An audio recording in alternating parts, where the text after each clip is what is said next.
ಅಂತ ಭಾವನೆಯೇ ಜನರಲ್ಲಿ ಇಲ್ಲ. ಇಲ್ಲಿ ಉಸ್ತುವಾರಿ ಸಚಿವರು ತಿಂಗಳಿಗೊಂದು ಸಾರಿ ಬರ್ತಾರೆ ಅಂತ ಕೇಳ್ಕೊಂಡಿದ್ದೀನಿ. ಯಾಕಂದ್ರೆ ಅವರು ಬಹಳ ಬಿಸಿ, ಬೆಂಗಳೂರಿನಲ್ಲಿ ಇರ್ತಾರೆ ಅವ್ರು ಯಾವಾಗಲೂ. ಇಲ್ಲಿಗೆ ಮಾತ್ರ ಟೂರ್ ಬಂದಂಗೆ ಬರ್ತಾರೆ, ಟೂರಿಗೆ ಬರ್ತಾರೆ. ಯಾರಾದರೂ ಮದುವೆಗೆ ಏನನ್ನ ಕರೆದ್ರೆ ಊಟ ಹಾಕ್ತಾರೆ ಅಂತಂದಾಗ ಮಾತ್ರ ಬರ್ತಾರೆ ಅವರು, ಇಲ್ಲಾಂದ್ರೆ ಬರಲ್ಲ ಅಂತೇಳಿ ಜನ ಇಲ್ಲಿ ಹೇಳ್ತಾ ಇದ್ದಾರೆ. ಅವರು ಬೆಂಗಳೂರಿನಲ್ಲಿ ಏನು ಕೆಲಸ ಇದ್ದಿದ್ರು ಎಲ್ಲ ಅವ್ರ ಮೂಗು ಸ್ವಲ್ಪ ಉದ್ದ ಇದೆ. 34 ಡಿಪಾರ್ಟ್ಮೆಂಟ್ಗೂ ಸ್ವಲ್ಪ ಮೂಗು ಸುಚ್ಚಿ ಬರ್ತಾರೆ ಅವರು. ಆದರೆ ಅವರದೇ ಆದ ಈ ಜಿಲ್ಲೆನಲ್ಲಿ ಕೆಲಸ ಮಾಡೋದಿಲ್ಲ, ಕೇಳೋದಿಲ್ಲ. ಇಲ್ಲಿ ಎಲ್ಲ ಜನ ಕಂಗಾಲಾಗಿದ್ದಾರೆ. ಈ ಗುಣಿಗಳನ್ನು ಮುಚ್ಚಕ್ಕಾಗಿಲ್ಲ ಅಂದರೆ ಏನು ಸಂಕೋಚ ಪಡಬೇಡಿ. ಸರ್ಕಾರದ ಜನರ ಸಂಕಷ್ಟ ಕೇಳಲಿಕ್ಕೆ ಇರೋದು. ಚುನಾವಣೆ ಬಂದರೆ ಈ ಗುಂಡಿಗಳಿದೆಯಲ್ಲ, ಈ ಗುಂಡಿಗಳಲ್ಲಿ ಕಾಂಗ್ರೆಸ್ ಪಕ್ಷವನ್ನ ಎಲ್ಲರೂ ಸೇರಿ ಮುಚ್ಚುತ್ತಾರೆ. ಈ ಗುಂಡಿ ಮುಚ್ಚಬೇಡಿ ನೀವು, ಆ ಗುಂಡಿ ಹಾಗೇ ಇರಲಿ.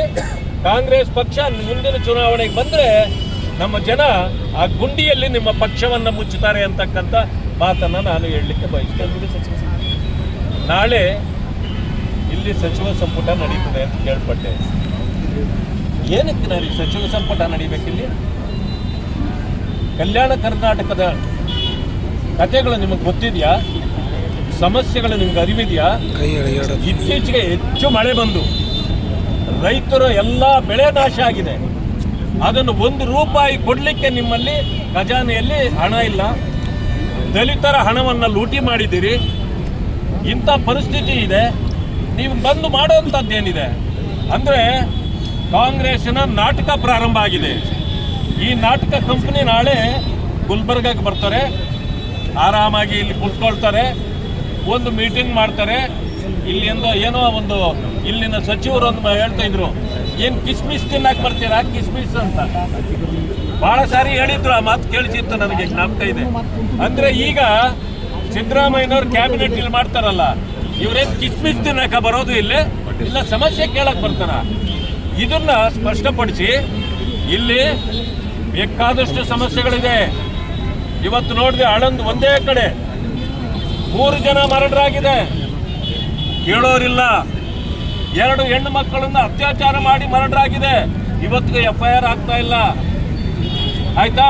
ಬೇರೆ ಬೇರೆ ತಾಲೂಕುಗಳಲ್ಲಿ ದಲಿತರ ಮೇಲೆ ಇವತ್ತು ಅನ್ಯಾಯ ಆಗ್ತಾ ಇದೆ, ಅವರ ಮೇಲೆ ಅತ್ಯಾಚಾರಗಳು ನಡೀತಾ ಇದೆ, ಬಾಯ್ಕಾಟ್ ಮಾಡ್ತಿದ್ದಾರೆ.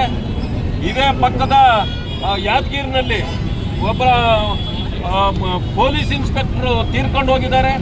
ಅದು ನಿನ್ನೆ 2 ತಿಂಗಳಿಂದ ಅದರದ್ದು ಇದು ಕೂಡ ಮಾಡಿರಲಿಲ್ಲ.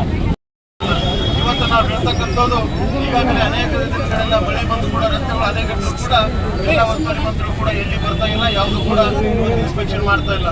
ಇವತ್ತಿನ ದಿವಸ ಈ ನಡೀತಕ್ಕಂಥ ರಾಜ್ಯಪಾಲರು ದಲಿತರ ರಾಜ್ಯಪಾಲರಾಗಿಗೋಸ್ಕರ ಅವ್ರ ಬಗ್ಗೆ ಅನೇಕ ರೀತಿಯಲ್ಲಿ ಕಾಂಗ್ರೆಸ್ ಸರ್ಕಾರದ ಮೇಲೆ ಕಾಂಗ್ರೆಸ್ ಸಚಿವರು ಕಾಂಗ್ರೆಸ್ ಲೀಡರ್ಗಳನ್ನು ಅನೇಕ ರೀತಿ ಮಾತಾಡಿ ನಾವು ಕೇಳಿದೆವು. ಇವತ್ತು ನಮ್ಮ ಅಪೋಸಿಷನ್ ಲೀಡರ್ ಆದಂಥ ವಿಧಾನ ಪರಿಷತ್ನ ಸೋದರಂತ ಚೆಲುವದಿ ನಾರಾಯಣ ಸ್ವಾಮಿ ಅವರ ಬಗ್ಗೆ ಕೂಡ ಇವತ್ತು ಉಸ್ತುವಾರಿ ಮಂತ್ರಿಗಳಾದಂಥವ್ರು ಅನೇಕ ರೀತಿಯಲ್ಲಿ MP ಪಾಟೀಲ್ ಅವರಾಗಿರ್ಬೋದು, ಅನೇಕರು ಕೂಡ ಇವತ್ತು ದಲಿತರ ಬಹಳ ಹಗುರ ಮಾತಾಡ್ತಕ್ಕಂಥದ್ದು ಕೂಡ ಈ ರಾಜ್ಯದಲ್ಲಿ ನಾವು ನೋಡ್ತಾ ಇದ್ದೀವಿ. ಇದು ಏನಾರ ಮುಂದಿನ ದಿನಗಳಲ್ಲಿ ಯಾವುದೇ ಕೂಡ ಸರಿಯಾಗಲಿ ಅಂದ್ರೆ ಇದಕ್ಕಿಂತ ಹೆಚ್ಚಿನ ಹೋರಾಟ ಇಡೀ ನಾವು ರಾಜ್ಯದಲ್ಲಿ ಕೂಡ ನಾವು ಮಾಡ್ತಕ್ಕಂಥದ್ದು ಕೂಡ ನಿಮ್ಗೆ ಗೊತ್ತಿಲ್ಲ ಅಂತಕ್ಕಂಥ ವಿಷಯ. ಇವತ್ತು ನಮ್ಮ ರಾಜ್ಯ ಅಧ್ಯಕ್ಷರಾದಂಥ ವಿಜಯಣ್ಣವ್ರ ನೇತೃತ್ವದಲ್ಲಿ ಅನೇಕ ಹೋರಾಟಗಳು ಕೂಡ ಇವತ್ತು ನಡೀತಿರೋ ಬೇರೆ ಕೆಲಸಗಳು ಕಾಂಗ್ರೆಸ್ ಹಗರಣ ಬಿಟ್ಟರೆ ಬೇರೆ ಕೆಲಸ ಮಾಡ್ತಾ ಇಲ್ಲ. ಇವತ್ತಿನ ದಿನ ಇವತ್ತು ಎಚ್ಚರ ಕೊಡ್ತಕ್ಕಂಥ ಮಾತು ಇಷ್ಟೇ ಹೇಳ್ಕೊಡ್ತೀವಿ. ನಡೀತಕ್ಕಂಥ 17ನೇ ತಾರೀಕು ಕ್ಯಾಬಿನೆಟ್ ಮೀಟಿಂಗ್ ಇಲ್ಲಿ ಇರೋದ್ರಿಂದ ಅನೇಕ ರೀತಿಯಲ್ಲಿ ಈಗ ಭಾಗದಲ್ಲಿ ಏನೇನು ಸಮಸ್ಯೆಗಳು ಈ ರಾಜ್ಯದಲ್ಲಿ ನಡೀತಕ್ಕಂಥ ಈ ಕಾಂಗ್ರೆಸ್ಸಿನ ರಾಜ್ಯಪಾಲರ ಬಗ್ಗೆ ನಮ್ಮ ರಾಜ್ಯಪಾಲರ ಬಗ್ಗೆ ಕಾಂಗ್ರೆಸ್ ಸರ್ಕಾರ ಮಾತಾಡಿರೋದಿರ್ಬೋದು, ಅನೇಕ ರೀತಿಯಲ್ಲಿ ಇವತ್ತು ಹಗರಣಗಳು ಬಿಟ್ಟರೆ ಬೇರೆ ಕೆಲಸ ಮಾಡ್ತಾ ಇಲ್ಲ ಅಂತ ಕೂಡ ನಾವು ಹೇಳ್ಬೋದು.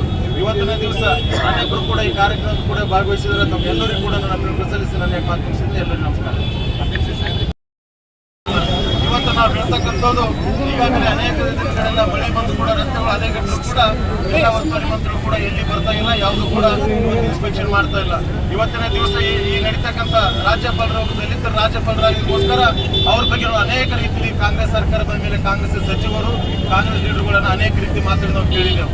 ಇವತ್ತು ನಮ್ಮ ಅಪೋಸಿಷನ್ ಲೀಡರ್ ಆದಂತ ವಿಧಾನ ಪರಿಷತ್ನ ಸೋದಂತ ಚೆಲುವದೆ ನಾರಾಯಣ ಸ್ವಾಮಿ ಅವರ ಬಗ್ಗೆ ಕೂಡ ಇವತ್ತು ಉಸ್ತುವಾರಿ ಮಂತ್ರಿಗಳಾದಂಥವ್ರು ಅನೇಕ ರೀತಿಯಲ್ಲಿ MP ಪಾಟೀಲ್ ಅವರಾಗಿರ್ಬೋದು, ಅನೇಕರು ಕೂಡ ಇವತ್ತು ದಲಿತರ ಬಹಳ ಹಗುರ ಮಾತಾಡ್ತಕ್ಕಂಥದ್ದು ಕೂಡ ಈ ರಾಜ್ಯದಲ್ಲಿ ನಾವು ನೋಡ್ತಾ ಇದ್ದೀವಿ. ಇದು ಏನಾರ ಮುಂದಿನ ದಿನಗಳಲ್ಲಿ ಯಾವುದೇ ಕೂಡ ಸರಿಯಾಗಲಿ ಅಂದ್ರೆ ಇದಕ್ಕಿಂತ ಹೆಚ್ಚಿನ ಹೋರಾಟ ಇಡೀ ನಾವು ರಾಜ್ಯದಲ್ಲಿ ಕೂಡ ನಾವು ಮಾಡ್ತಕ್ಕಂಥದ್ದು ಕೂಡ ನಿಮ್ಗೆ ಗೊತ್ತಿಲ್ಲ ಅಂತಕ್ಕಂಥ ವಿಷಯ. ಇವತ್ತು ನಮ್ಮ ರಾಜ್ಯ ಅಧ್ಯಕ್ಷರಾದಂಥ ವಿಜಯಣ್ಣವ್ರ ನೇತೃತ್ವದಲ್ಲಿ ಅನೇಕ ಹೋರಾಟಗಳು ಕೂಡ ಇವತ್ತು ನಡೀತಿರೋ ಬೇರೆ ಕೆಲಸಗಳು ಕಾಂಗ್ರೆಸ್ ಹಗರಣ ಬಿಟ್ಟರೆ ಬೇರೆ ಕೆಲಸ ಮಾಡ್ತಾ ಇಲ್ಲ. ಇವತ್ತಿನ ದಿನ ಇವತ್ತು ಎಚ್ಚರ ಕೊಡ್ತಕ್ಕಂಥ ಮಾತು ಇಷ್ಟೇ ಹೇಳ್ಕೊಡ್ತೀವಿ. ನಡೀತಕ್ಕಂಥ 17ನೇ ತಾರೀಕು ಕ್ಯಾಬಿನೆಟ್ ಮೀಟಿಂಗ್ ಇಲ್ಲಿ ಇರೋದ್ರಿಂದ ಅನೇಕ ರೀತಿಯಲ್ಲಿ ಈಗ ಭಾಗದಲ್ಲಿ ಏನೇನು ಸಮಸ್ಯೆಗಳು ಈ ರಾಜ್ಯದಲ್ಲಿ ನಡೀತಕ್ಕಂಥ ಈ ಕಾಂಗ್ರೆಸ್ಸಿನ ರಾಜ್ಯಪಾಲರ ಬಗ್ಗೆ ನಮ್ಮ ರಾಜ್ಯಪಾಲರ ಬಗ್ಗೆ ಕಾಂಗ್ರೆಸ್ ಸರ್ಕಾರ ಮಾತಾಡಿರೋದಿರ್ಬೋದು, ಅನೇಕ ರೀತಿಯಲ್ಲಿ ಇವತ್ತು ಹಗರಣಗಳು ಬಿಟ್ಟರೆ ಬೇರೆ ಕೆಲಸ ಮಾಡ್ತಾ ಇಲ್ಲ ಅಂತ ಕೂಡ ನಾವು ಹೇಳ್ಬೋದು. ಇವತ್ತಿನ ದಿವಸ ಅನೇಕರು ಕೂಡ ಈ ಕಾರ್ಯಕ್ರಮ ಕೂಡ ಭಾಗವಹಿಸಿದರೆ ನಮ್ಮೆಲ್ಲರಿಗೂ ಕೂಡ ನಾನು ಪ್ರಸರಿಸಿ ನನ್ನ ಮಾತು ಮುಗಿಸಿದ್ದೆ. ಎಲ್ಲರಿಗೂ ನಮಸ್ಕಾರ. ನೇತೃತ್ವದಲ್ಲಿ ಕಲಬುರಗಿಯಲ್ಲಿ ನಡೀತಾ ಇರುವಂತಹ ಈ ಬೃಹತ್ ಪ್ರತಿಭಟನೆಯನ್ನ ಕಾಂಗ್ರೆಸ್ ಸರ್ಕಾರದ ದುರಾಡಳಿತದ ವಿರೋಧವಾಗಿ, ವಿಶೇಷವಾಗಿ ಕಲಬುರಗಿಯಲ್ಲಿರುವಂತಹ ಕಾನೂನು ಸುವ್ಯವಸ್ಥೆ ಹದಗೆಟ್ಟಿದ್ದಕ್ಕೆ, ಈ ಭಾಗ ಅಭಿವೃದ್ಧಿಯಿಂದ ಕುಂಠಿತ ಆಗಿದ್ದಕ್ಕೆ ಇವತ್ತು ಮಾನ್ಯ ವಿರೋಧ ಪಕ್ಷದ ನಾಯಕರು ಅವರ ನೇತೃತ್ವದಲ್ಲಿ ಇವತ್ತು ಹೋರಾಟಗಳನ್ನ ಇವತ್ತು ನಡೀತಾ ಇದೆ. ಕಲಬುರಗಿನಲ್ಲಿ ಕ್ಯಾಬಿನೆಟ್ ಮೀಟಿಂಗ್ ಅನ್ನ ಕೇವಲ ಹೆಸರಿಗಾಗಿ ನಡೆಸೋದು ಬಿಟ್ರೆ ಆ ಕ್ಯಾಬಿನೆಟ್ ಮೀಟಿಂಗ್ ಇಂದ ಈ ಭಾಗದ ಯಾವುದೇ ರೀತಿಯಾದಂತಹ ಅಭಿವೃದ್ಧಿಯನ್ನ ಇವತ್ತು ಕಾಣಲಿಕ್ಕೆ ಸಾಧ್ಯ ಆಗ್ತಾ ಇಲ್ಲ. ನಮ್ಮ ರಾಜ್ಕುಮಾರ್ ಪಾಟೀಲ್ ಕೇಲ್ಪುರ್ ಅನ್ನೋರು ಹೇಳದಂಗೆ ಇವತ್ತು ಸಕ್ಕರೆ ಕಾರ್ಖಾನೆ ಸುಮಾರು 3-4 ತಾಲೂಕುಗಳಿಗೆ ಅನುಕೂಲ ಆಗುವಂಥದ್ದು. ಸೇಡಂ ಆಗಿರ್ಬೋದು, ಚಿಂಚೋಳಿ ಆಗಿರ್ಬೋದು, ಚಿತ್ತಾಪುರ ಆಗಿರ್ಬೋದು, ಕಲಬುರಗಿಯ ಗ್ರಾಮೀಣ ಆಗಿರ್ಬೋದು, ಅನೇಕ ರೈತರು ಇವತ್ತು ಆತಂಕದಲ್ಲಿದ್ದಾರೆ. ಕಬ್ಬು ಬೆಳೆದು ಇವತ್ತು ಆ ಕಬ್ಬನ್ನ ಎಲ್ಲಿ ಕಳಿಸ್ಬೇಕು ಅಂತ ಅನ್ನೋದನ್ನ ಇವತ್ತಿನ ದಿವಸ ಅವರಿಗೆ ಅರ್ಥ ಆಗ್ತಾ ಇಲ್ಲ. ಯಾವುದೋ ರಾಜಕೀಯ ದುರುದ್ದೇಶದಿಂದ ಇವತ್ತು ನಮ್ಮ ಚಿಂಚೋಳಿಯ ಸಕ್ಕರೆ ಕಾರ್ಖಾನೆ ಇವತ್ತು ಬಂದ್ ಮಾಡ್ತಾ ಇದ್ದಾರೆ. ಈ ರೀತಿಯಾದಂತಹ ರಾಜಕಾರಣವನ್ನ ಮಾಡೋದು ಸರಿಯಲ್ಲ. ಇವತ್ತು ಯಾವುದೇ ಕಾರಣಕ್ಕೆ ರೈತರಿಗೆ ತೊಂದರೆ ಆದರೆ ಇನ್ನೂ ಉಗ್ರವಾಗಿ ನಾವು ಮುಂದಿನ ದಿನಗಳಲ್ಲಿ ಹೋರಾಟವನ್ನ ಮಾಡಬೇಕಾಗತ್ತೆ ಅಂತ ಹೇಳಿ ಈ ಸಂದರ್ಭದಲ್ಲಿ ಸರ್ಕಾರಕ್ಕೆ ಎಚ್ಚರವನ್ನ ಕೊಡ್ತಾ ಇವತ್ತು ನಮ್ಮ ಹಿರಿಯರು ಮಾರ್ಗದರ್ಶಕರಾದಂಥ ಚಲವಾದಿ ನಾರಾಯಣ ಸ್ವಾಮಿ ಸಾಹೇಬರು ನಮ್ಮೆಲ್ಲರನ್ನ ಉದ್ದೇಶಿಸಿ ಮಾತನಾಡಬೇಕು ಅಂತ ಹೇಳಿ ನಾನು ಈ ಸಂದರ್ಭದಲ್ಲಿ ಕೇಳ್ಕೊತೇನೆ.